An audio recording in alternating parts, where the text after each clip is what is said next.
Assalamualaikum warahmatullahi wabarakatuh. Salam sejahtera Waalaikumsalam. bagi kita semua. Salam, Om Swastiastu, Namo Buddhaya, dan salam kebajikan. Halo Sobat Monef, jumpa lagi dengan saya, Sindiatul Mubarokah, dalam acara Monef Talk episode 8. Oh ya, Sobat Monef, buat kalian yang belum nonton Monef Talk episode 7, kalian bisa nonton di YouTube-nya Monef Studio loh. Nah, nanti linknya aku share di kolom chat ya. Nah, buat Sobat Monef yang baru pertama mengikuti acara Monef Talk, saya coba jelaskan dulu ya, apa sih Monef Talk ini? Monef Talk merupakan bagian dari ekosistem Monef 4.0 yang dibangun oleh Monef Studio. Monef Talk secara khusus dibangun sebagai platform obrolan topik-topik hits tentang pembangunan, pengawasan, monitoring, dan evaluasi.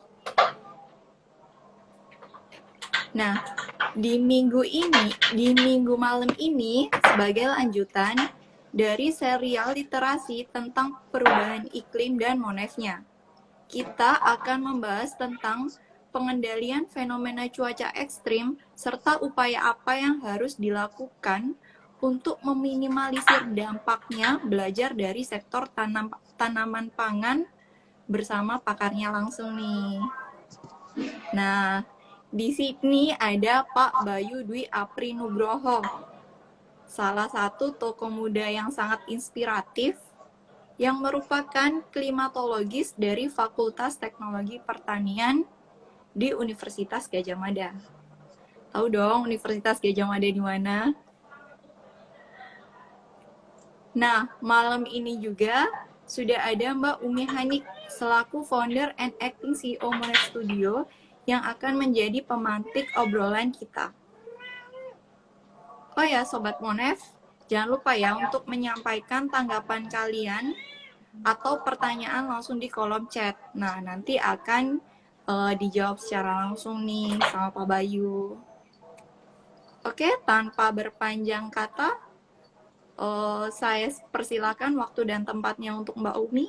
Monggo Mbak. Ya, terima kasih Mbak Cindy. Selamat malam Sobat Monef semuanya. Terima kasih sudah bergabung bersama Monef Studio di kegiatan Monef Talk yang ke-8 malam ini dengan topik yang cukup seru ya. Nah, malam ini seperti yang sudah dikenalkan oleh Mbak Cindy, kita ada tokoh muda yang sangat inspiratif nih, namanya Pak Bayu. Ini sebagian yang berkecimpung di dunia pertanian dan area seputar perubahan iklim mungkin udah kenal ya. Kita sapa langsung. Malam Pak Bayu, apa kabar? Selamat malam Mbak. Mungkin, Alhamdulillah baik. iya, alhamdulillah. Pak Bayu, ini kebetulan cuaca juga lagi tidak menentu nih malam ini ya. Ada hujan, suara geluduk dan lain sebagainya. Jadi mungkin topiknya agak-agak atau mungkin sangat relevan ya. Mungkin kita mulai aja ya Pak Bayu ya. Jadi Ya, Mbak. seperti yang disampaikan oleh host tadi atau barusan, mungkin Pak Bayu lebih afdol lagi ya kalau mau memperkenalkan dirinya. Sesungguhnya Pak Bayu itu masuk di dunia mungkin secara khusus climate engineering itu mulai kapan, mengapa, ya kan? Nah, motivasi ini kan penting karena mungkin teman-teman nanti atau Sobat Monef bisa terinspirasi seperti itu. Silakan Pak Bayu. Ya, terima kasih Mbak Umi. Jadi tadi yang disampaikan oleh host tadi juga sebenarnya sudah sedikit menjawab gitu ya. Jadi nama saya Bayu Dwi Apri Nugroho gitu. Saat ini menjadi staf pengajar atau dosen di Departemen Teknik Pertanian dan Biosistem Fakultas Teknologi Pertanian Universitas Gadjah Mada. Nah, kenapa saya mengambil topik climate change gitu ya, atau perubahan iklim ini? Sebenarnya ini terkait dengan petani sih dulu. Dulu awalnya itu seperti itu. Jadi petani ini banyak yang dirugikan kan seperti itu. Banyak yang dirugikan terkait dengan gagal tanam maupun gagal panen. Nah, dengan fenomena itu karena apa sih waktu itu seperti itu sebenarnya. Oh ternyata karena perubahan iklim. Salah satunya apa? Salah satunya karena literasi terkait dengan informasi terkait dengan cuaca ini yang tidak sampai ke level petani, seperti itulah intinya di situ. Sehingga saya mencoba untuk mempelajari ini lebih dalam gitu ya. Tidak hanya dari sisi perubahan iklimnya sendiri sebenarnya, saya juga mempelajari tentang bagaimana sih hubungan antara perubahan iklim ini dengan pertumbuhan tanaman, kemudian juga bagaimana dengan permodelan iklim. Ke depan itu seperti apa sih kondisi iklimnya itu seperti apa gitu ya. Karena ini sangat penting kalau di dunia pertanian, karena ini menjadi acuan petani untuk melakukan, kalau pernah dengar namanya kalender tanam atau jadwal tanam dan kalender tanam itu berbeda. Kalau jadwal tanam itu kapan mulai tanamnya, kalau kalender tanam itu apa yang ditanam kan gitu. Nah, iklim ini kan sifatnya given gitu ya, atau pemberian gitu ya, yang kita tidak bisa merekayasa kecuali kalau di skala greenhouse gitu ya. Kalau secara umum di lahan itu kan sifatnya given, kita menerima gitu ya, kita menerima, tetapi tidak kita yang harus menyesuaikan, bukan alam menyesuaikan kita, tapi kita yang harus menyesuaikan alam. Nah, di situ saya mempelajari itu gitu ya, jadi mempelajari tentang perubahan iklim ini gitu ya. Nah, kira-kira seperti itu sih kaitannya alasan saya kenapa mempelajari iklim, karena memang dunia pertanian itu sangat-sangat tergantung sekali sama iklim gitu.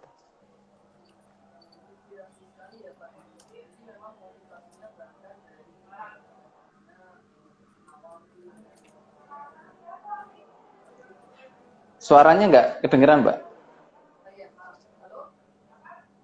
Ya, Oke, sorry. Ya, menginspirasi sekali ya Pak ya apa yang Pak Bayu sampaikan. Jadi emang awalnya mulai dari bagaimana mengawal petani bisa adaptif ya terhadap perubahan yang ada gitu Pak ya. Nah, jadi mungkin berikutnya adalah ini kan literasi Monef Studio dalam konteks perubahan iklim dan bagaimana Monefnya ini kan sehubungan dengan pelaksanaan COP ke-26 kemarin Pak. Jadi memang ada beberapa hal yang sifatnya mungkin muncul pertanyaan dari Sobat Monef. Sesungguhnya di tengah upaya pembangunan yang gencar ini sesungguhnya bagaimana bisa berjalan secara seimbang ya dengan upaya kehati, kelestarian dan keanekaragaman hayati. Nah, jadi mungkin dari sini Pak Bayu bisa mulai menjelaskan ya, sesungguhnya kita bisa nggak sih hidup atau tumbuh tapi juga kita tetap aware bahwa fenomena perubahan iklim itu real dan bagaimana kita bisa mengantisipasi sekaligus mitigasi dan seterusnya seperti itu. Mungkin ya sesungguhnya fenomena perubahan iklim ini sesuatu yang real ataukah itu hanya sekedar fluktuasi aja. Nah, mungkin Pak Bayu bisa mulai dengan istilah-istilah yang mungkin selama ini asing buat kita. Silakan, Pak. Ya, terima kasih Mbak Umi. Jadi memang perubahan iklim ini real ya. Dan program perubahan iklim ini kan proses. Jadi ada prosesnya gitu. Sebelum sampai pada tahap perubahan iklim itu kan ada prosesnya gitu ya. Jadi yang pertama dari aktivitas manusia, aktivitas kita, kemudian yang dia menghasilkan bahan sisa atau emisi gitu, yang itu akan mempengaruhi komposisi di atmosfer. Nah, kemudian terjadi pemanasan global, setelah itu terjadi perubahan iklim. Nah, perubahan iklim sendiri itu adalah sebuah bisa dikatakan sebagai suatu perubahan iklim itu terjadi kalau sekitar 30 tahun. Menurut standar dari World Meteorological Organization atau WMO gitu ya. Jadi tidak bisa secara teori itu tidak bisa dikatakan 5 tahun atau 3 tahun terjadi perubahan itu belum tentu itu bisa dikatakan sebagai perubahan iklim. Secara standar adalah 30 tahun. Nah, kalau misalnya kurang dari itu seperti apa? Gitu. Kalau kurang dari 30 tahun bisa dikatakan sebagai fluktuasi iklim gitu. Ini secara teoritis. Nah, kemudian terkait dengan ketahanan pangan memang paling terdampak gitu ya, terkait dengan perubahan iklim ini kan sektor pertanian sebenarnya. Karena gimana pun sektor pertanian ini adalah yang tadi saya sampaikan di awal adalah given gitu ya, sangat tergantung dari iklim gitu ya, sangat tergantung dari iklim. Itu yang menjadi concern. Nah, sekarang ini perubahan iklim ini tidak bisa kita ini ya, kita adaptasi dan mitigasi. Apalagi tadi dikaitkan dengan COP yang kemarin di Glasgow segala macam, di mana di setiap negara itu diminta untuk mengurangi emisi gas rumah kaca. Nah, selama ini kalau kita bicara tentang penurunan emisi gas rumah kaca, itu kan ada standarnya ya, ada pedomannya, kemudian juga sudah ada literasinya, ada panduannya gitu ya. Kita mengambil dari IPCC, Interpanel Governmental on Climate Change, di mana di situ disebutkan gitu ya, kalau di dunia pertanian sendiri, kalau kita akan menghitung atau mengukur gitu ya, berapa sih gas yang dikeluarkan dari lahan pertanian, itu sudah ada standarnya, sudah ada pedomannya. Sebagai contoh, kita menanam dengan varietas apa, dengan jenis pupuk apa, dosisnya berapa gitu ya, itu akan bisa diinformasikan gitu. Kita bisa melihat itu kira-kira berapa sih emisi gas rumah kaca yang keluar dari situ. Tetapi gitu ya, gini, kondisi itu kan tidak sama gitu. Saya selalu mengatakan bahwa pertanian di Indonesia itu sangat unik sekali gitu. Sangat unik, dan antara dalam satu hamparan, satu peta dengan peta lain itu kondisinya berbeda gitu ya. Sehingga kemungkinan emisi gas rumah kaca yang keluar dari masing-masing peta itu juga berbeda-beda. Nah, ini juga yang melatar belakangi bahwa kita tuh harus secara dinamis gitu ya penghitungannya. Jadi tidak bisa dikatakan sebagai suatu yang statis. Nah, ini yang yang kaitan dengan COP tadi gitu ya. Bagaimana kita beradaptasi dan memitigasi. Salah satunya apa? Dengan penurunan emisi gas rumah kaca. Karena di dalam atau hasil dari ini tadi, dari dari hasil yang di COP tadi dikatakan bahwa setiap negara harus ada usaha atau ada kewajiban untuk menurunkan emisi gas rumah kaca. Kira-kira seperti itu, Mbak. Terima kasih Pak Bayu. Nah, dari situ sejauh mana sih Pak perkembangan teknologi atau mungkin dari sisi adaptasi perubahan itu dilakukan di Indonesia sendiri, baik dari sisi kebijakannya maupun dari sisi instrumen-instrumen yang adaptif terhadap kondisi yang tidak sama tadi, Pak. Ya kan? Dari situ kan artinya misalnya kalau belajar dari lahan pertanian yang cukup bervariasi, misalnya antara Jawa dan luar Jawa, terus kemudian di Jawa sendiri itu kan juga cukup heterogen gitu, Pak. Nah, itu mungkin Pak Bayu bisa cerita lebih jauh gitu.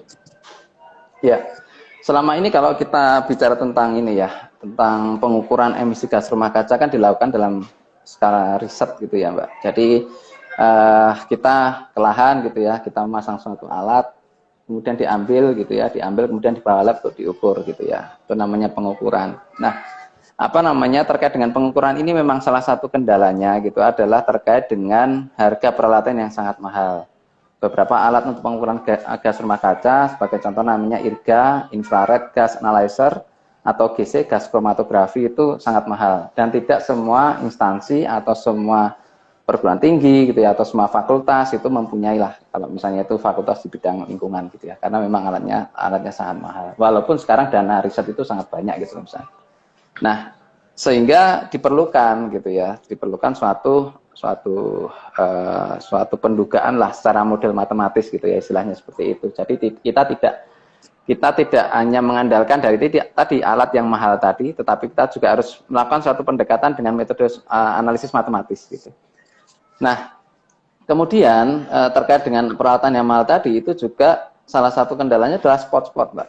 Spot-spot, maksudnya kan karena alatnya mahal, otomatis kan juga terbatas ya. Ini dari sisi kuantitas alatnya gitu, jumlah alatnya juga akan terbatas. Sehingga Sehingga tadi diperlukan suatu pendugaan atau pendekatan dengan analisis matematis. Nah, yang saya lakukan itu adalah, kalau mungkin teman-teman sekarang sudah tahu tentang teknologi smart farming, ada sensor cuaca dan tanah dan sebagainya gitu ya. Itu adalah sebenarnya kalau kita bicara tentang sensor cuaca dan tanah itu tidak hanya bicara untuk sisi budidayanya saja.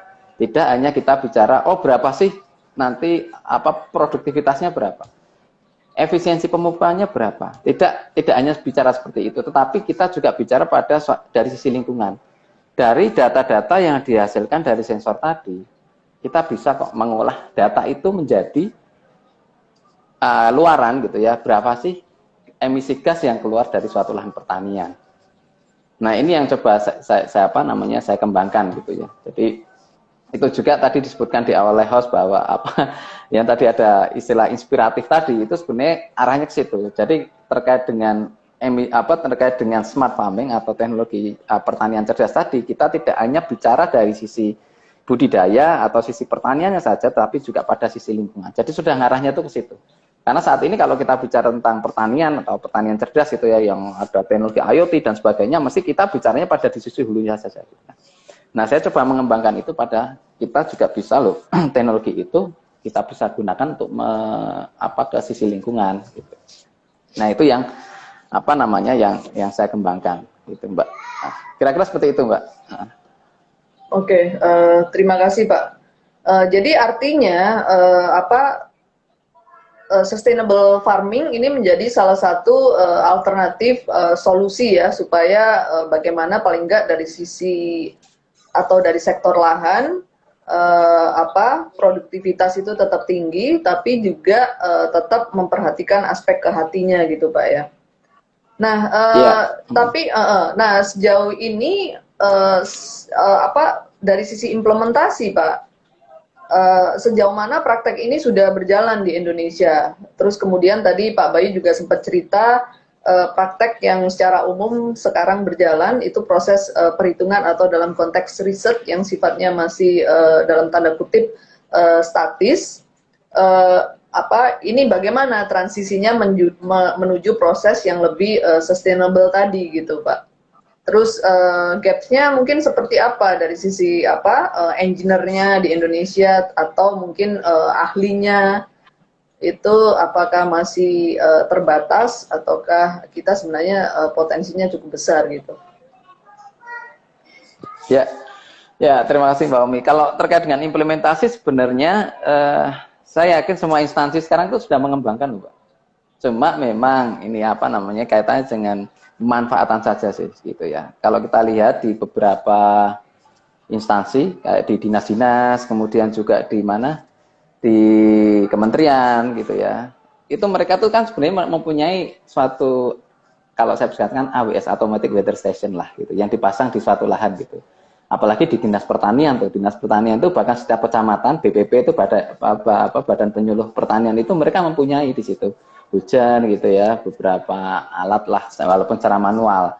Nah, sebenarnya concern saya itu adalah dari data itu kita olah sebenarnya. Kita olah, kemudian kita atau membuat suatu rumus gitu ya. Kalau dulu Mbak Umi ingat algoritma lah gitu.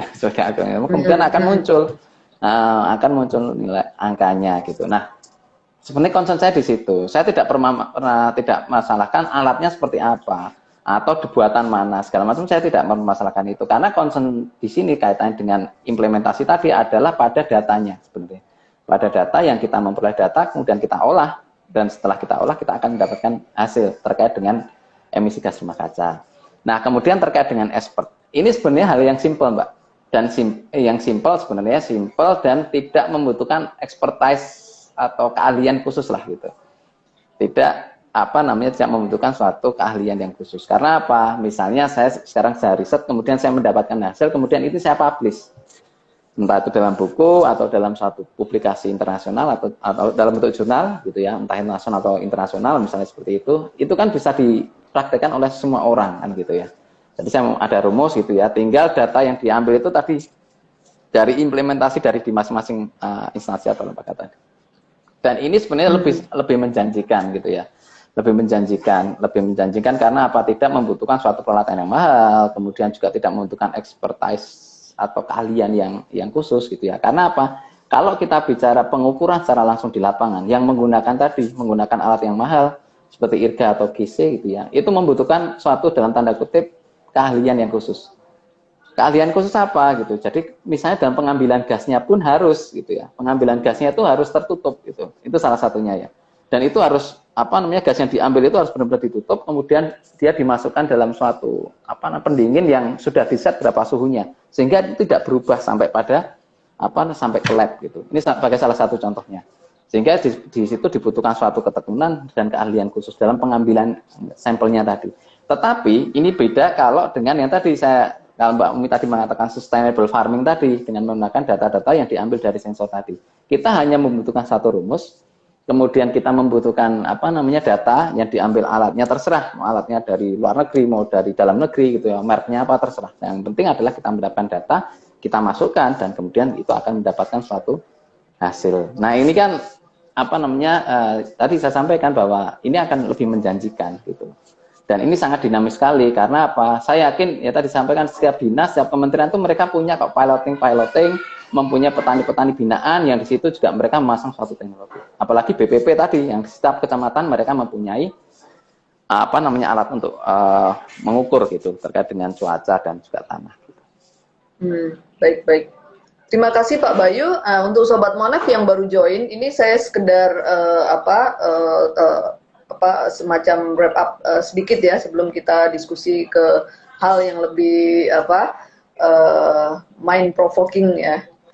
Jadi seperti yang Pak Bayu jelaskan tadi bahwa sebenarnya makin ke sini fenomena iklim yang terjadi itu sudah masuk ke kategori memang iklim perubahan iklim gitu. Jadi bukan fluktuasi saja, Pak. Jadi itu sudah real berdasarkan bukti-bukti atau data yang dikumpulkan selama 30 tahun belakangan ini gitu. Karena memang ada teknik perhitungan seperti yang disampaikan Pak Bayu tadi untuk melakukan justifikasi bahwa ini tidak hanya fluktuasi saja, tapi bahwa memang perubahan iklim itu telah terjadi dan makin ke sini itu makin ekstrim seperti itu ya kan. Nah ini dipengaruhi oleh beberapa hal, fenomena iklim La Nina, El Nino, dan lain sebagainya. Nah terus kemudian empirical evidence tentang pergeseran iklim, itu yang seperti yang Pak Bayu sampaikan tadi, itu sebenarnya juga bisa dikontribusi oleh Sobat Monef gitu, sebagai masyarakat yang cukup peduli juga dan punya rasa atau semacam keinginan untuk berpartisipasi supaya memang upaya pengendalian lingkungan itu bisa dilakukan dengan baik oleh berbagai pihak termasuk oleh pemerintah di sini gitu ya. Tapi jadi mungkin mereka di sini yang suka nguprek data gitu Pak ya, itu bisa berpartisipasi seperti itu. Tapi sesungguhnya Pak Bayu mungkin ke poin diskusi berikutnya. Sesungguhnya karena topik kita adalah untuk melakukan literasi dan juga memberikan inspirasi bagi Sobat Monef semuanya. Sesungguhnya bagaimana sih publik, masyarakat umum, anak-anak muda, Sobat Monef khususnya ini bisa berpartisipasi aktif mengawasi jalannya atau upaya perubahan iklim ini, Pak. Jadi karena spektrum Monef juga luas gitu kan. Tadi Pak Bayu juga udah menceritakan best practice atau lesson learned dari sektor tanaman pangan gitu. Silakan, Pak. Ya, terima kasih Mbak Umi. Kalau kita bicara tentang perubahan iklim ini, salah satu contohnya atau salah satu indikasinya kan kalau misalnya teman-teman dengar tentang El Nino dan La Nina kan gitu ya. Ini hal yang paling gampang gitu ya. Kejadian El Nino dan La Nina. Itu kan sebenarnya adalah suatu siklus gitu ya. Ini bukan hal yang baru gitu. Ini sebenarnya dari tahun 1800 berapa itu sudah terjadi gitu ya. Tetapi kenapa sih kita baru hebohnya itu 10 atau 15 tahun belakangan inilah. Atau ya 20 tahun inilah kita baru heboh gitu ya. Karena apa? Siklus yang tadi biasanya adalah sekitar 3 sampai 7 tahun gitu ya. Sehingga kalau kita merasakan tahun ini, tahun 2021 ya 2024 atau 2025 gitu ya. Paling cepat kita akan merasakan lagi gitu ya. Sehingga kita sudah lupa gitu ya. Nah, siklus ini gitu ya, siklus yang terjadi tadi 3 sampai 7 tahun ini sekarang jadi lebih pendek, 2 sampai 3 tahun. Bahkan di tahun 2014, 2015 itu jadi tahun 2014 merasakan, tahun 2015 juga 2014 merasakan lagi. Sehingga kita jadi heboh gitu ya. Wah, sering merasakan gitu. Padahal itu sudah ada dari dulu, tetapi siklusnya saja yang dari tadinya panjang jadi semakin pendek. Nah, ini akibat apa siklus itu? Siklus itu terjadi karena tadi pemanasan global tadi. Yang dari aktivitas manusia yang menghasilkan emisi, kemudian dia merubah komposisi di atmosfer gitu kan ya, merubah komposisi di atmosfer, kemudian juga apa namanya akhirnya terjadi pemanasan global gitu ya.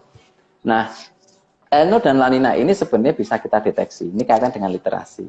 Data itu di open kok sebenarnya kalau kita sadar gitu. Data itu di open.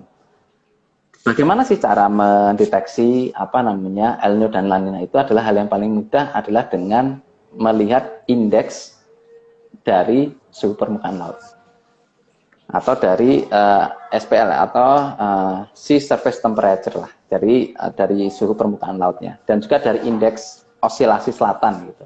Itu bisa di googling gitu. Nah, kita bisa mendapatkan data itu dari mana? Gampang kok di googling data dari BOM atau Bureau of Meteorological Australia itu menyediakan kok data itu bulanan yang setiap 2 minggu sekali diupdate. Itu dari tahun 1873 atau 72 gitu sampai sekarang ini gitu. Data itu ada gitu. Data itu ada, tetapi ya tadi kita tidak manfaatkan. Nah, setelah kita melihat datanya sebenarnya kita melihat datanya dalam artian berapa sih indeksnya, berapa sih anomali suhu permukaan lautnya berapa gitu.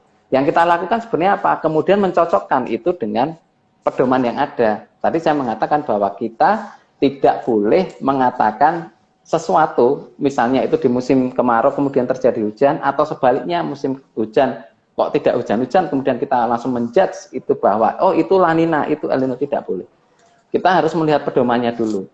Nah, pedomannya gimana? Pedomannya itu adalah kalau dari tadi Australia Bureau of Meteorology gitu atau lembaga meteorologinya Australia itu mengatakan kalau indeksnya indeksnya itu selama 6 bulan berturut-turut gitu ya, antara -5 sampai -10 itu disebut dengan El Nino. El Nino lemah.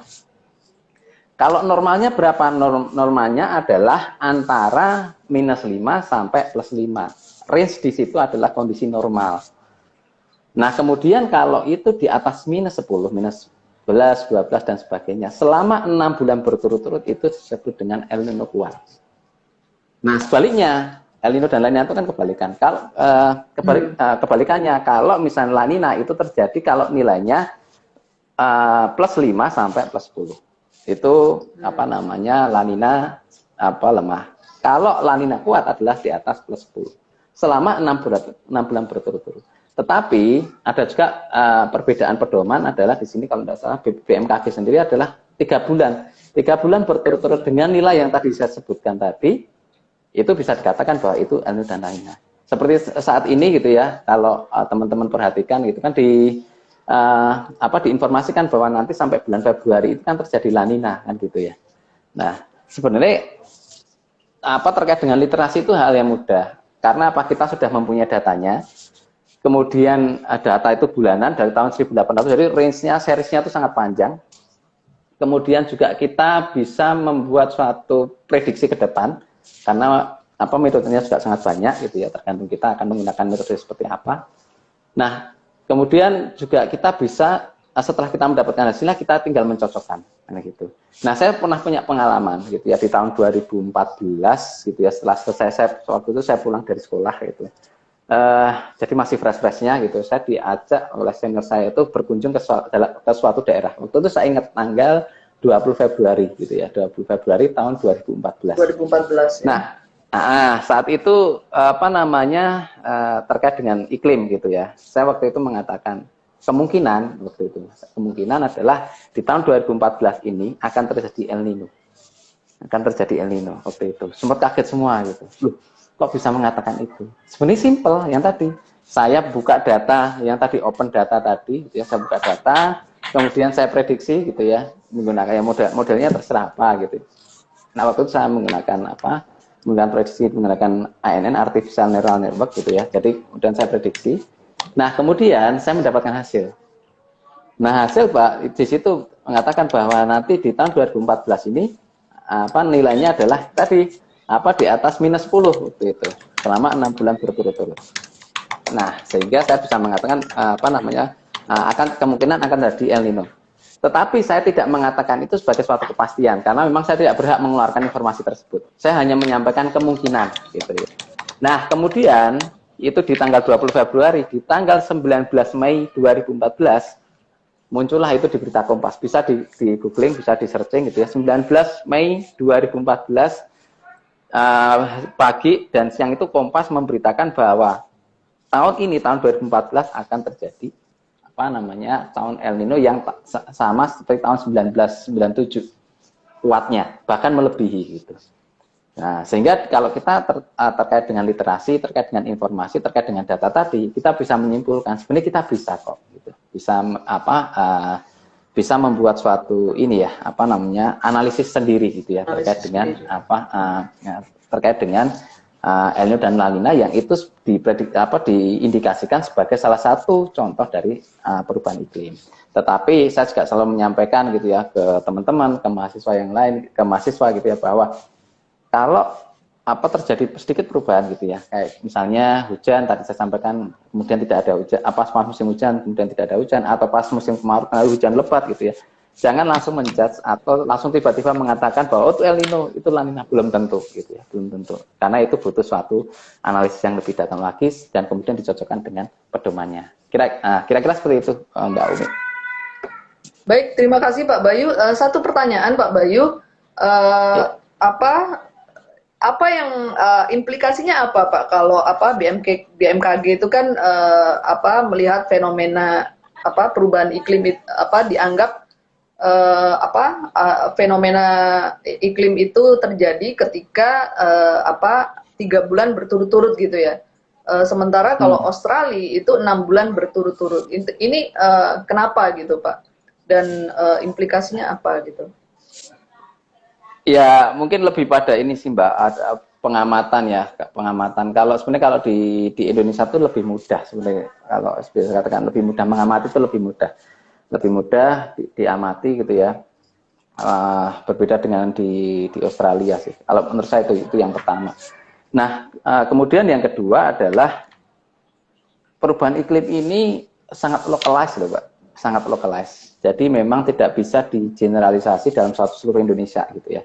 Itu tidak bisa. Nah, sehingga sebagai contoh adalah ini saya mencontohkan di Indonesia ini hujan itu sangat berkorelasi positif di Indonesia secara keseluruhan itu dengan sea surface temperature atau suhu permukaan laut di namanya Nino 3.4. Tetapi saya dan beberapa mahasiswa itu pernah mencoba ini benar nggak 3.4? Ternyata tidak. Saya mencoba di Yogyakarta, saya mengkorelasikan antara hujan di Yogyakarta dan Jawa Tengah dengan Nino 3.4 itu ternyata tidak berkorelasi secara signifikan. Bahkan saya juga beberapa kali juga data ininya tuh saya cari, kemudian saya normalisasi dan sebagainya lagi. Ternyata tidak. Padahal berdekatan ya, Jogja, Jawa Tengah. Nah itu dari situ kelihatan bahwa memang perubahan iklim ini memang sangat lokalisasi. Ilustrasi yang paling sederhana adalah kalau pernah Mbak Umi dan Mbak Cindy lihat di Sumatera waktu itu banjir gitu. Padahal di Jawa itu agak keringan gitu. Atau sebaliknya, waktu itu di Jawa banjir, di Sumatera atau di Kalimantan justru agak keringan gitu. Nah, itu juga salah satu menandakan atau mengilustrasi mengindikasikan lah bahwa memang perubahan ini sangat localized gitu ya. Jadi tidak bisa istilahnya tidak bisa disamakan di semua daerah karena itu juga akan berbeda-beda ininya gitu. Seperti itu sih Mbak, lebih ke situ saya melihatnya gitu ya. Jadi memang mungkin dari 3 bulan tadi itu sudah kelihatan patternnya atau polanya gitulah gitu ya. Dibanding yang 6 bulan tadi. Lebih ke situ sih kalau saya melihatnya gitu. Oke. Terima kasih Pak Bayu. Sementara teman-teman Sobat Monep ada pertanyaan nggak ya? Mbak Cindy ada nggak? Masih belum ada sih Mbak. Oh, oke, belum ya. Oke, silakan ya Sobat Monep, jika ada pertanyaan bisa langsung di chat, terus kemudian akan kita tanggapi. Kebetulan Pak Bayu ini orangnya juga sangat terbuka dengan berbagai pertanyaan. Jadi silakan, ini momentum yang sangat berharga ya, kita bisa berdiskusi langsung dengan pakarnya. Nah, kemudian ini Pak Bayu, Jadi fenomena perubahan iklim yang makin ke sini makin ekstrim ya. Kalau saya coba sarikan dari diskusi kita malam ini, Pak Bayu. Selain memang bisa dirasakan ya kan secara langsung ya, nggak hanya 2 dekade aja gitu. Seperti yang Pak Bayu bilang tadi 30 tahun terakhir gitu. Makin ke sini makin ekstrim.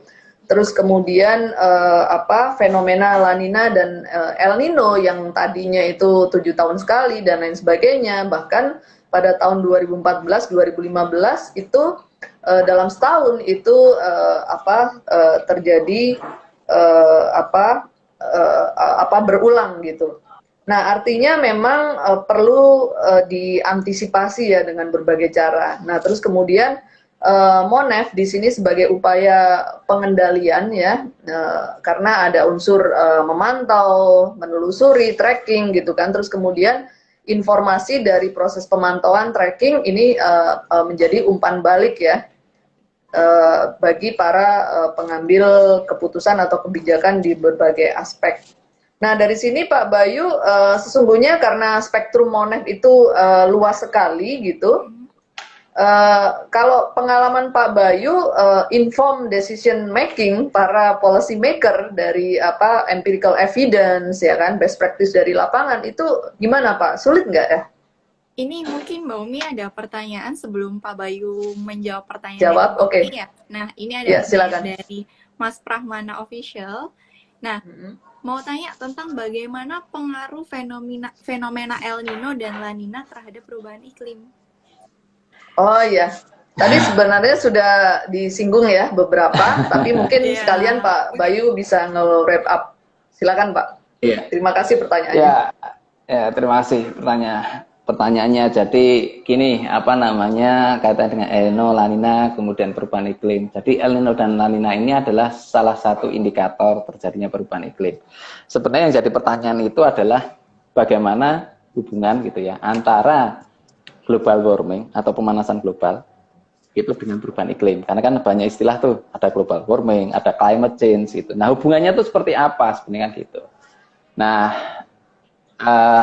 perubahan iklim itu dicirikan atau diindikasikan dengan tadi El Nino dan La Nina tadi. Terjadinya El Nino dan La Nina gitu. Yang sekarang terjadi lah misalnya yang diprediksi oleh BMKG sampai bulan Februari 2022 itu terjadi La Nina. Seperti yang tahun ini gitu yang yang saat ini kita rasakan gitu, yang intensitas hujannya sangat tinggi gitu ya, kemudian juga terjadi banjir di mana-mana gitu ya, itu diprediksi sampai pada di bulan Februari. Nah, apa hubungan atau apa ini tadi keterkaitan antara global warming, pemanasan global dan perubahan iklim? Apakah itu sama ataukah beda? Jadi gini, hubungannya adalah perubahan iklim ini terjadi akibat dari pemanasan global. Sebenarnya itu tadi saya menjelaskan dari prosesnya tadi sebenarnya. Proses. Karena apa? Kita kalau terkait dengan perubahan iklim tadi saya sampaikan di awal adalah standarnya adalah 30 tahun gitu ya. 30 tahun sehingga proses terjadinya perubahan iklim sendiri adalah dari manusia menghasilkan emisi gitu ya. Entah itu misal dari industri atau dari kendaraan bermotor kita atau dari freon atau dari kulkas yang atau AC kemudian menghasilkan freon, kemudian itu mengubah komposisi yang di atmosfer, kemudian itu menyebabkan pemanasan global. Nah, kemudian dari pemanasan global ini kemudian akan menjadi suatu perubahan iklim. Kan seperti itu prosesnya terjadinya. Sehingga hubungannya adalah pemanasan global inilah yang sebenarnya menyebabkan perubahan iklim. Salah satu indikatornya apa ya tadi El Nino dan La Nina. Nah, hal yang paling gampang diamati ada dari siklusnya tadi. Tadi Mbak Umi juga mengatakan 2014, 2015 terus tahun ini kita merasakan, tahun depan itu tahun berikutnya kita merasakan lagi. Entah itu kekeringan, entah itu tadi kayak gini La Nina seperti ini. Nah, padahal El Nino dan La Nina itu sebagai suatu siklus sebenarnya. Suatu siklus yang itu tidak suatu siklus yang tadinya kalau dalam kondisi yang normal, kondisi seperti saat ini adalah 3 sampai 7 tahun gitu ya. Sehingga kita merasakan saat ini ya 3 tahun 4 tahun lagi baru kita merasakan gitu. Sehingga kita udah lupa gitu, udah lupa kondisinya seperti apa gitu. Kekeringannya juga lupa, misalnya terjadi banjir juga kita sudah lupa karena udah waktunya lama gitu. Nah, tapi saat ini kondisinya semakin memendek. Nah, itu hubungannya seperti itu, kaitannya dengan tadi sampaikan El Nino, La Nina, dan juga apa namanya kaitan dengan perubahan iklim. Intinya adalah El Nino dan La Nina itu sebagai salah satu indikator terjadinya perubahan iklim. Ya. Terima kasih, Mbak Umi. Ya, terima kasih Pak Bayu. Nah, berikutnya tadi terkait pertanyaan saya, sebenarnya karena spektrum MONEF itu luas, meskipun misalnya nih dari sisi engineering misalnya kita berhasil melakukan berbagai inovasi, terus kemudian kita juga melakukan tracking, monitoring data, terus kemudian kita melakukan proses analisis, evaluasinya juga. Tapi kan at the end of the day semuanya keputusannya bukan di praktisi MONEF-nya gitu Pak, tapi pengguna hasil MONEF itu sendiri.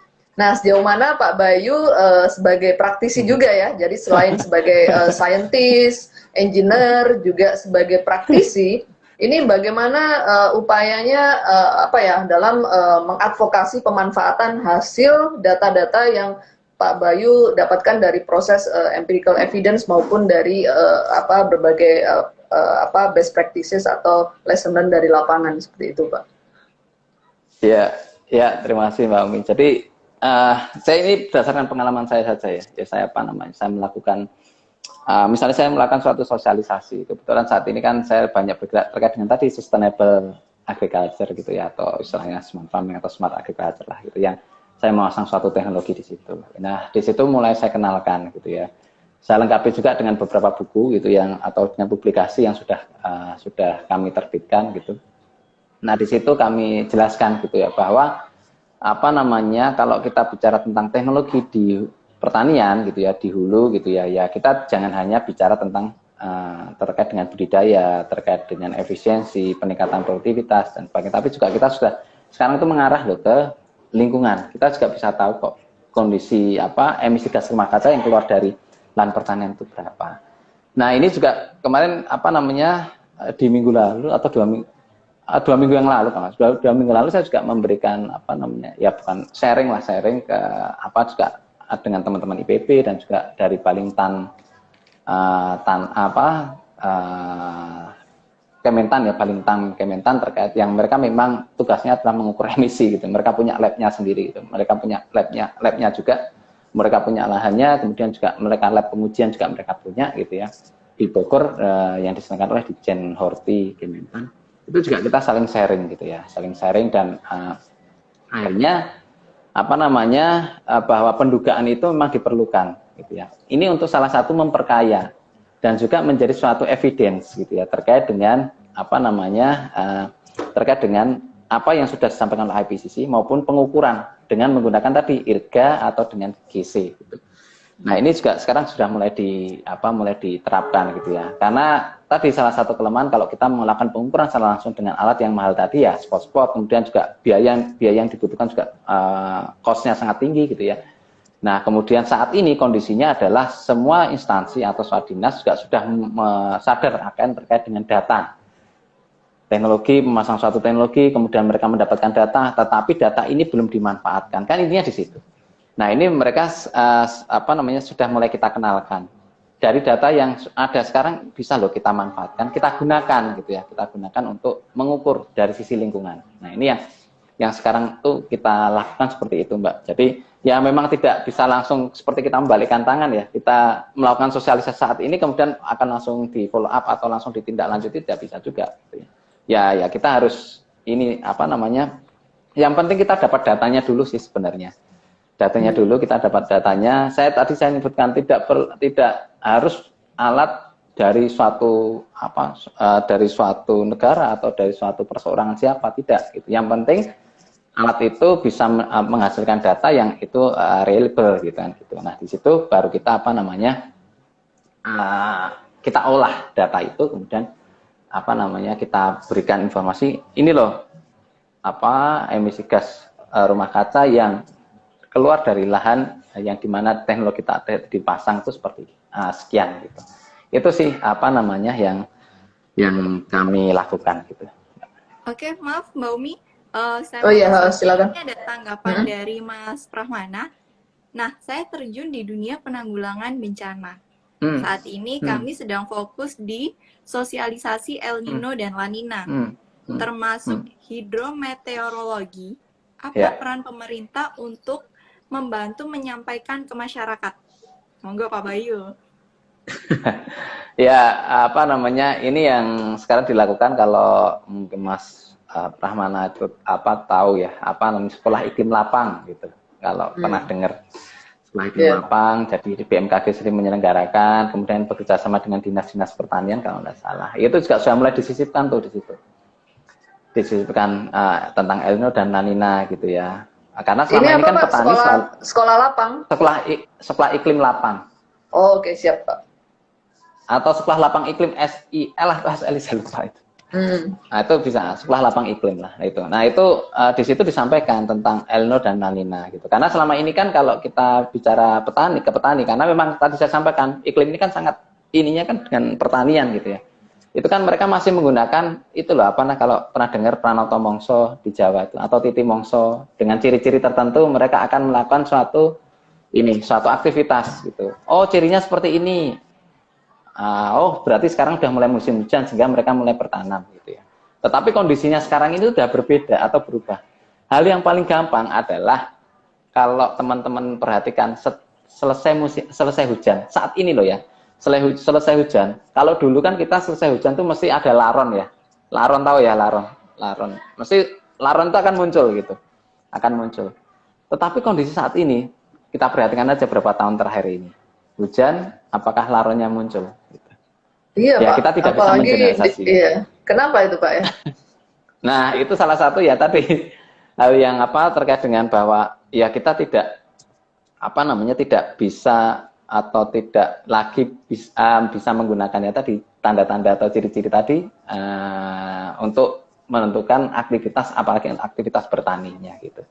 Karena kan dulu seperti itu, kalau udah ada garing pung gitu ya, atau laronnya udah muncul, itu berarti sekarang musim hujan gitu ya. Apa karena itu tadi kehatinya juga jadi terganggu, kelestarian keanekaragaman hayati bagian dari ekosistem itu tadi ada yang putus gitu ya. Nah, saya sendiri belum mengamati itu, Mbak. Tapi memang sempat ada wacana sebenarnya. Sempat ada wacana, sempat ada rencana penelitian terkait dengan apa? Terkait dengan kita itu bagaimana kondisi saat ini gitu ya, terkait dengan posisi dari Pranoto Mongso atau Titi Mongso tadi. Ciri-ciri tadi, tanda-tanda itu sebenarnya bergesernya itu sampai sejauh mana. Ini hal yang paling gampang kita lihat adalah kalau dalam kondisi normal, musim hujan itu dimulai dari bulan Oktober sampai Maret. Okmar gitu. Dari Oktober sampai Maret.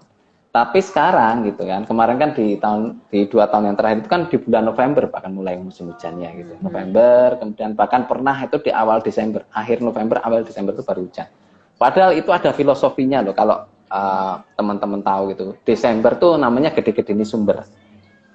Kan gitu ya, November itu saya lupa apa namanya, tapi Desember itu gede-gede sumber. Artinya apa? Puncak musim hujan itu ada di Desember.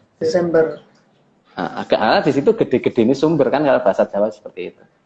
Nah, ini ternyata bergeser. Ini baru mulai gitu loh, dari mulai. Jadi awal Desember itu di 2 tahun yang lalu, 3 tahun yang lalu saya lupa. Itu baru mulai. Hujannya itu baru mulai gitu. Sehingga kan tidak gede-gede ini sumber lagi gitu kan. Bahkan puncak hujannya di bulan Februari, di Januari atau Februari. Bahkan kalau Mbak baca lagi terkait dengan prediksi dari BMKG sendiri, gitu ya, terkait dengan cuaca ini gitu ya, atau terkait dengan musim hujan dan musim kemarau di tahun 2032 sampai 2040, musim hujan itu semakin memendek. Yang panjang adalah musim kemarau. Kemaraunya itu semakin panjang. Nah, ini sangat berarti nih kalau untuk dunia pertanian sangat penting. Karena apa? Kita akan menentukan kapan jadwal tanam, kapan kalender tanamnya kapan gitu ya. Kalender tanam kaitan dengan komoditas apa yang ditanam. Ini sangat penting karena apa? Musim hujannya pendek, musim panasnya atau musim panennya lebih panjang. Ini berdasarkan prediksi dari BMKG tahun 2032 sampai 2040. Itu adalah musim hujannya pendek, musim kemaraunya lebih panjang. Nah, seperti itu Mbak. Jadi kalau kaitannya dengan, balik lagi ke pertanyaan apa peran pemerintah, ya tadi pemerintah sudah mulai memberikan penyuluhan materi itu di dalam sekolah iklim lapang. Gitu. bekerja sama dengan dinas-dinas pertanian. Biasanya langsung terjun langsung ke kelompok-kelompok tani sih, gitu. Itu sih Mbak Oke. yang dilakukan. Mantap, Maaf mantap. Pak Bayu, ini ada tanggapan lagi Oke. dari Mas Rahmana ya. Oke. Acuan saya di UU nomor 24 tahun 2007, saat ini memang fenomena El Nino dan La Nina berdampak besar terhadap peristiwa bencana, mulai dari hujan, intensitas tinggi, angin kencang, bahkan banjir bandang. Nah, berikut juga ada pertanyaan dari Mbak Arimbi. Mungkin dari Mas Rahmana dulu kali ya Mbak direspon. Sekalian aja Atau dibaca, citizen. mungkin nggak apa-apa ya. Oke, dari Mbak Arimbi Dara, yakni kalau bahasa Jawa istilahnya mangsa ya Pak. Mangsa, Mongso, rendang, cuaca. dan mangsa. Mangsa itu bulan. Bulan ya, Oke. mongso. Mangsa ketiga atau musim kemarau. Iya. Oh, Iya. itu tanggapan. Ya, silakan. Iya. Ya. Iya. Monggo Pak Bayu langsung. Iya, lah itu. Ya, apa namanya mongso itu kalau dalam bahasa Jawa itu kan bulan gitu ya. Nah, ini juga apa namanya saya cerita sedikit kaitannya dengan petani dan kaitannya dengan perubahan iklim. Saya sedikit cerita gitu. Nah, kalau kita terjun ke petani gitu ya, terkait dengan kondisi saat ini, terkait dengan kondisi perubahan iklim ini, biasanya kalau kita tanya ke petani, bagaimana kondisi saat ini, mereka mengatakan atau rata-rata mengatakan bahwa ini adalah hal yang biasa atau hal yang lumrah atau hal yang wajar gitu. Mereka mengatakan bahwa ini adalah salah mongso atau salah musim. Salah musim. Salah musim. Jadi ini salah musim. Nanti juga akan balik kok gitu. Nah, ini yang harus kita inikan, harus kita hati-hati, harus kita edukasi gitu loh. Bahwa semakin ke sini, tadi sebagai contoh saya contohkan bahwa prediksi BMKG di tahun 2032 sampai 2040 itu adalah musim hujannya itu semakin pendek. Gitu. Nah, petani dalam hal literasi, dalam hal edukasi kaitan dengan perubahan iklim ini masih minim, berarti kan seperti itu, masih minim. Sehingga perlu kita berikan informasi. Kondisinya itu sekarang sudah berbeda, gitu. Sudah berbeda dan sudah bergeser. Sebagai salah satu contohnya adalah tadi pergeseran musim hujan yang harusnya di bulan Oktober itu sudah mulai musim hujan gitu kan, ternyata di di bulan November bahkan di awal Desember baru musim hujan. Nah itu ya hujannya baru mulai. Nah itu juga harus disadarkan karena apa? Banyak sekali terjadi gagal tanam maupun gagal panen di dunia pertanian ya terkait dengan hal tersebut karena menganggap bahwa kondisinya masih dalam kondisi normal yang hujannya di Oktober sampai Maret sehingga di bulan misalnya terjadi hujan dengan intensitas yang sedang saja atau ringan gitu ya, tetapi itu di bulan Oktober atau di bulan September dianggap bahwa itu musim hujan. Udah mulai sehingga mereka tanam. Ternyata nggak hujan gitu ya. Hujannya ini tidak hujannya mundur. Sehingga terjadi hujannya itu di bulan misalnya tadi disampaikan di bulan November. Sehingga dari bulan September atau bulan Oktober sampai November itu kemudian kalau misalnya menanam kan akan mati. Nah, ini yang disebut dengan gagal tanam gitu. Gagal tanam yang terjadi seperti itu. Iya. Nah, ini yang terjadi seperti itu. Termasuk kaitannya dengan kebakaran hutan gitu ya. Saya sempat sampaikan juga ke Mbak Umi kan, kebakaran hutan itu salah satunya juga dipengaruhi oleh musim El Nino dan La Nina ini gitu. Terkaitan dengan El Nino gitu. Nah, dalam kondisi El Nino kalau misalnya kondisinya normal aja kita bakar gitu ya, itu aja cepat gitu ya. Cepat merambah cepat menyebar atau meluas gitu ya. Apalagi dalam kondisi El Nino gitu yang suhunya panas, ranting kegesek aja juga bisa menimbulkan percikan, ditambah dengan kebiasaan petani yang masih menganggap bahwa kondisi normal. Maksudnya apa? Jadi kenapa kita baru heboh saat ini 10 atau 15 tahun ini gitu ya terkait dengan kebakaran hutan. Padahal orang membuka lahan dengan membakar itu kan sudah dari puluhan tahun yang lalu. Bahkan ratusan tahun yang lalu. Karena itu hal yang paling mudah, hal yang paling cost-nya rendah yang bisa dilakukan. Mungkin kalau di Jawa sudah tidak ada gitu ya, tapi di Sumatera, di Kalimantan yang lahannya bisa puluhan hektar misalnya gitu. Kalau kita menggunakan traktor atau menggunakan kosnya berapa gitu. Apalagi itu di daerah pedalaman seperti itu. Kosnya berapa? Tinggi kan juga nggak bisa masuk gitu. Apalagi di menggunakan ada sungai-sungai di lahan-lahan yang dikelilingi oleh sungai-sungai misalnya seperti itu. Sehingga yang paling gampang apa dilakukan dibakar. Nggak mungkin dengan tenaga manusia, butuh berapa ribu orang kan gitu untuk membuka lahan. Sehingga dilakukan adalah dengan membakar. membuka lahan dengan dibakar. Nah, balik lagi kaitan dengan iklim adalah biasanya mereka akan membuka lahannya itu mendekati musim hujan. Tadi disampaikan Pak, musim hujan misalnya di bulan Oktober gitu ya, atau di bulan September misalnya gitu udah mulai hujan. Berarti mereka mungkin di bulan Agustus atau di bulan awal Agustus itu mulai membuka. Harapannya apa? Harapannya adalah begitu dibuka, dibakar, kemudian akan turun hujan sehingga dipadamkan secara alamiah gitu ya, secara alami gitu. Jadi nanti datang lagi pas musim hujan itu tinggal nanam, kan seperti itu. Nah ternyata ini mundur kan gitu, sehingga bukannya dipadamkan, tapi malah semakin meluas. Apalagi kalau ini juga terjadi El Nino tadi, yang suhunya panas, kemudian juga gampang terbakar dan sebagainya, sehingga ini semakin meluas. Itu ada kaitannya juga dengan beberapa kejadian kebakaran yang terjadi di beberapa tahun terakhir ini gitu. Nah, kira-kira itu sih Mbak Umi menjelaskan. Ya, baik, terima kasih Pak Bayu. Saya mau tambahkan sedikit untuk Mas Pramana ya, apa yang disampaikan Pak Bayu tadi. Jadi saya kenal Pak Bayu itu tahun 2018-2019, kita kebetulan ada program bersama pemerintah dan juga program ini didukung oleh lembaga multilateral waktu itu. Nah, kita bekerja bareng dengan petani sehubungan dengan bagaimana proses produksi pertanian itu bisa berjalan di antara situasi iklim yang tidak menentu seperti itu. Nah, Pak Bayu ini PhD yang relatif baru Pak ya. Jadi sebenarnya mengembangkan satu teknologi yang memang itu menjadi solusi yang dicari di Indonesia. Karena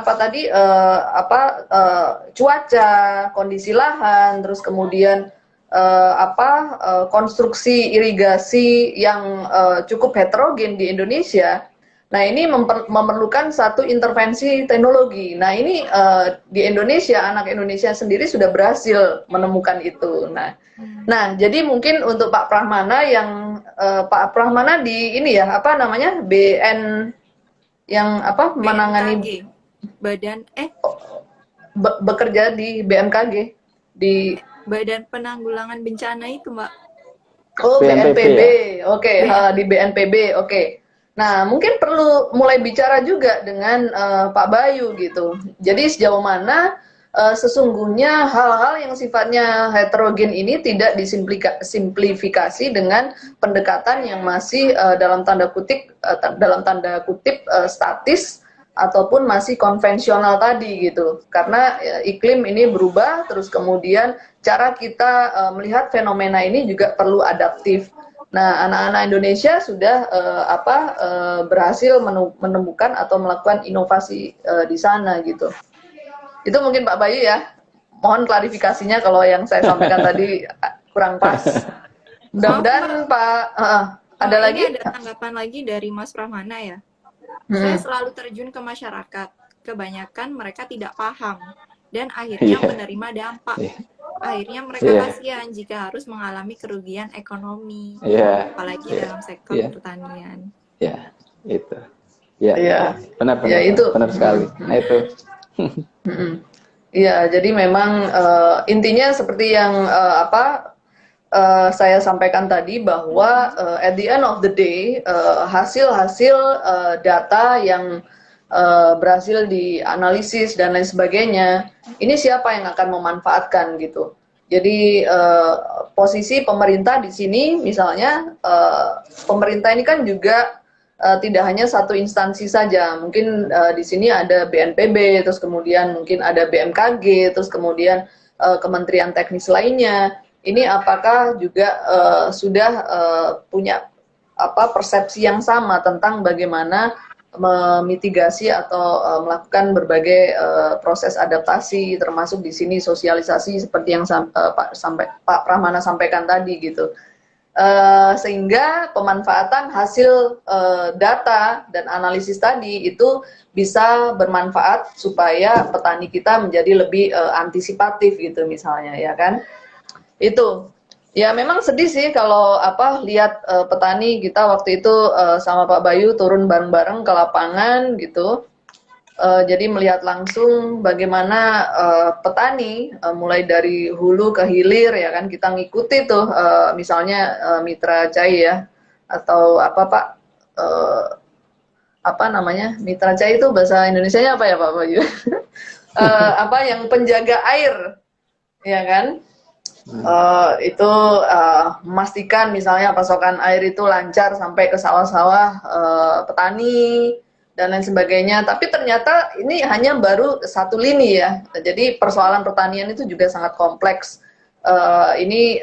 Dan petani menjadi salah satu yang terdampak dari situasi yang lebih makro akibat perubahan iklim itu sendiri gitu. Nah, sebelum kita tutup, mohon maaf ini Pak Bayu, kita lebih dari waktu yang kita janjikan. Ini udah 1 jam lebih. Terima kasih juga partisipasi aktif dari Sobat Monef. Ini seru sekali. Tapi mungkin ini terakhir ya. Jadi Pak Bayu sebagai closing remarks mungkin ya, atau catatan, kira-kira apa yang perlu disampaikan ke Sobat Monef muda semuanya, sebagai summary dari diskusi kita malam ini? Ya, perubahan iklim itu nyata gitu ya, nyata ada gitu ya. Kemudian juga itu semua adalah tergantung dari kitanya, tergantung dari manusianya gitu. Manusia sebagai salah satu pusat atau apa namanya, antroposentris gitu. Jadi kita akan, apakah kejadian pemanasan global itu akan semakin meluas atau semakin semakin berkurang, itu juga salah satunya terjadi ditentukan oleh kita sendiri gitu ya. Nah, kita juga harus menyadari itu gitu ya. Nah, perubahan iklim ini tidak bisa dianggap remeh, maksudnya gitu, tidak bisa dianggap remeh karena dampaknya juga kemana-mana. Tadi saya hanya menyebutkan tuh satu dari sektor pertanian saja, padahal ini juga di sektor-sektor lain juga banyak yang terkena dampak gitu ya. Nah, sehingga dari surah dibutuhkan suatu kesadaran kita bahwa kita juga harus bisa memitigasi gitu ya, dan juga harus bisa beradaptasi dengan perubahan iklim ini. Sekali lagi, perubahan iklim ini, khususnya iklimnya adalah given gitu ya, given atau pemberian istilahnya, yang harus menyesuaikan. Nah, supaya kita bisa menyesuaikan dan perubahannya tidak semakin meluas atau semakin memburuk, ya kita harus melakukan suatu mitigasi kan, seperti itu. Nah, itu aktornya adalah di kita sendiri. Ya, itu mungkin yang bisa saya sampaikan, Mbak Umi dan Mbak Cindy. Ya, terima kasih banyak Pak Bayu, closing remarks-nya sangat menggugah ya. Nah, Sobat Monef, jika ada pertanyaan lebih lanjut bisa langsung follow Instagramnya Pak Bayu ya.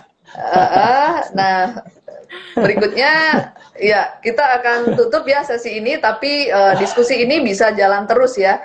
Jadi nanti Sobat Monef akan dijelaskan oleh Mbak Cindy bagaimana follow up-nya. Nah, dari saya sendiri selaku pemantik diskusi malam ini mengucapkan terima kasih banyak kepada Pak Bayu atas waktunya dan juga sharingnya. Ini sangat bermanfaat dan menginspirasi kita semua tentang apa yang mesti kita lakukan sebagai bagian dari masyarakat yang kritis untuk mengawal segala proses upaya adaptasi maupun mitigasi perubahan iklim yang ada di Indonesia. Kita masyarakat muda, kritis, konstruktif dan juga solutif, mudah-mudahan bisa berkontribusi seperti itu secara positif. Nah, akhir kata, jika ada hal yang kurang berkenan, kami mohon maaf. Wassalamualaikum warahmatullahi wabarakatuh. Saya serahkan kembali ke Mbak Cindy. Silakan, Mbak. Waalaikumsalam warahmatullahi wabarakatuh. Wah, menarik sekali ya diskusi kita malam ini, Sobat Monef. Terima kasih banyak Mbak Umi. Terima kasih banyak Pak Bayu. Sama-sama, Mbak. Oke, Sobat Monef. Jika masih ada yang tidak jelas tentang apa yang sudah dijelaskan oleh Pak Bayu atau tentang konsep-konsep Monef yang dijelaskan oleh Pak Bayu tadi, kalian bisa langsung download aplikasi Monef 4.0. Linknya nanti saya share di kolom chat ya. Nah, untuk pembelajaran mandiri tentang apa itu pembangunan dan bagaimana mengkritisinya dalam kerangka Monef. Jadi kalian bisa langsung download Monef 4.0 di aplikasi Play Store ya, buat pengguna Android. Nah, untuk pengguna iPhone kalian bisa mengikuti webnya, nanti saya share juga di kolom chat. Oke Sobat Monef, sampai di sini dulu diskusi kita malam ini, yang sangat produktif banget ya. Sampai jumpa lagi di next episode. Kurang lebihnya mohon maaf. Wassalamualaikum warahmatullahi wabarakatuh.